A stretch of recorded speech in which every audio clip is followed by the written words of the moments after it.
No village was better to choose when trying to leave civilization. There was a violent storm rocking the boat when I was first heading there. The only thing penetrating the thick darkness was the beaming light from the lighthouse. Coming into shore, I saw people standing around like they were greeting my arrival. The island was like a big hill, and the houses of the village were swirling around it. Small wooden houses without a yard, like they were all sharing the land. The people were walking around slowly, some of them just back and forth. They looked apathetic, like they were lobotomized or on some heavy medication. I didn't have much packing, just the essentials: toothbrush, a few articles of clothing, and some books. The captain showed me to my little house. It was like a small cabin. The only thing there was a small bed, a sink and toilet right next to it, and some empty shelves. "So this is you. I will bring you breakfast from the local restaurant tomorrow, okay?" the captain said, and patted me on the shoulder. "That's fine," I said. I was so exhausted, so I crawled straight into bed. The captain turned around before leaving and said, "Oh, I almost forgot. These are yours." He handed me some small container of pills. "What is this? I don't take medication." He grinned. "Well, you don't want to be in this town without at least some sleeping pills. Take one tonight and you'll sleep tight. Good night." Then he left my cabin and I took a pill and fell asleep. However, I woke up in the middle of the night by weird sounds. Moaning, sobbing and crying. I opened the blinders and looked out the window. In some of the cabins, people were sitting on their beds with their faces in their hands. Some of them were pacing back and forth across the floors. I took a look at myself in the mirror. I really looked exhausted, almost sick. I went back to bed and slept until the captain brought me breakfast. It was almost as dark as the night before, and the storm hadn't calmed down. The dark clouds were blocking the sun, and the whole village was covered in shadows. There was a silver tray with food in plastic bags, some carrots, French toast, and 2 small yogurts. The captain was making my bed while making small talk. "You might want to put on a raincoat if you'll be taking a walk today. It's raining a lot, but the weather is very fresh. You should get out and get to know the others. I'll be back with lunch in a few hours." I took the captain's advice and headed out after breakfast. The villagers were acting the same as last night, pacing around in circles. Some of them were sitting on their porches and playing cards, some were making puzzles, and some of them just stared blankly into space. I went past this man in his 70s who was smiling eerily at me. "So, what are you here for?"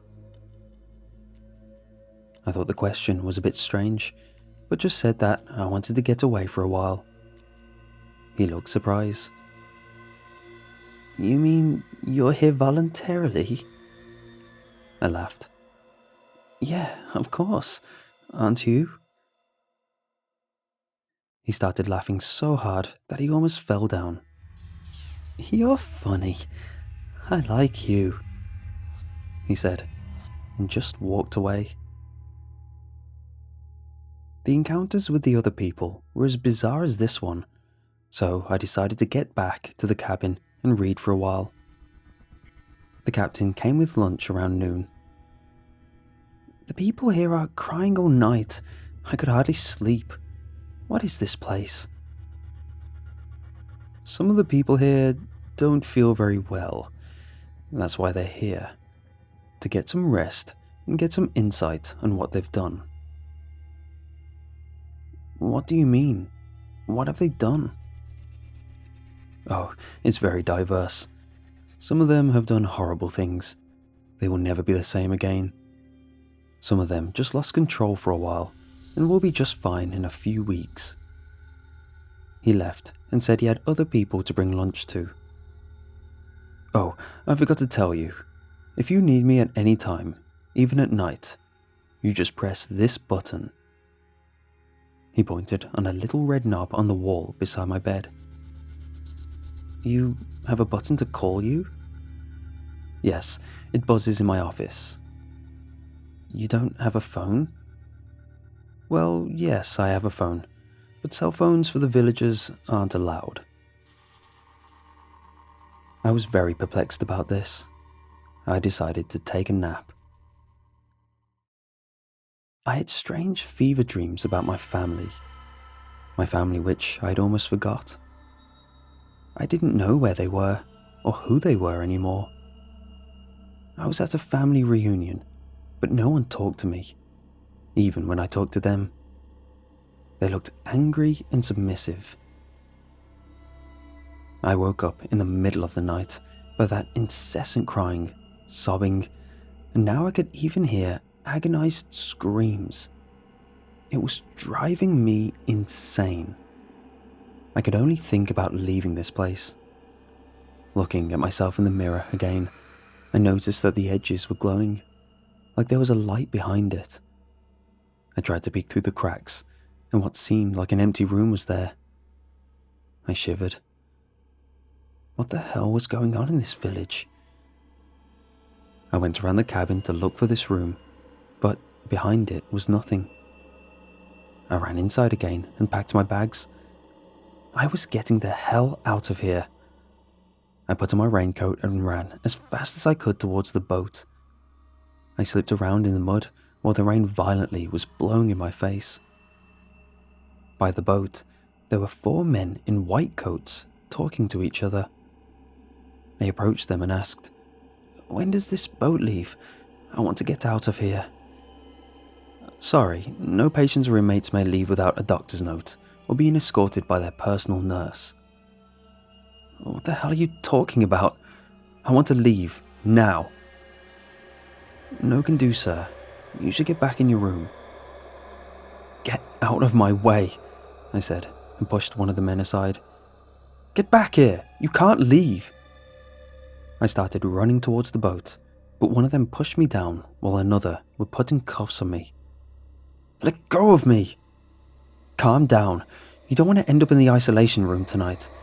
Come on now, take it easy. Lie down." I squirmed to try get loose. One of the men put a syringe into my arm, and everything went dark. I woke up in a straitjacket. I sat on the floor, and the captain was sitting on a chair. "Do you need some Valium?" I shook my head. He looked at me very severely. "You don't remember anything, do you?" "Remember what? I don't understand what's going on here." "I guess you don't even want to remember," he sighed. "But you have to accept that she's dead now, because if you don't, you'll never get out of here." "Who's dead?" "You know who. Just relax your thoughts and think." I knew who he was talking about now. My daughter. My 5-year-old daughter. But I couldn't remember how she died. What happened to her? "I think you should figure that one out for yourself. Can I take off the straitjacket now? You must be quite uncomfortable in it." I nodded. "You should go to bed. You'll need to be rested if you want to be your old self again." I did go to sleep. Those screams and that crying was making me uneasy when I woke up. I started crying too. I didn't even know where I was. I didn't know why. I didn't know how. I didn't even know how I was ever going to get out of here. What is it that I need to remember? What have I done? What has happened? Why was I here? I took some other pills, and it eased me a bit. I don't know what to do now. But there's something I have to accept. But I don't know what it is. I won't try to get out of here. I want to get better so I can go back to my normal me someday. And until I do, I know I will be here, stuffing pill after pill into my mouth until my brain gets scrambled enough for the pain to go away.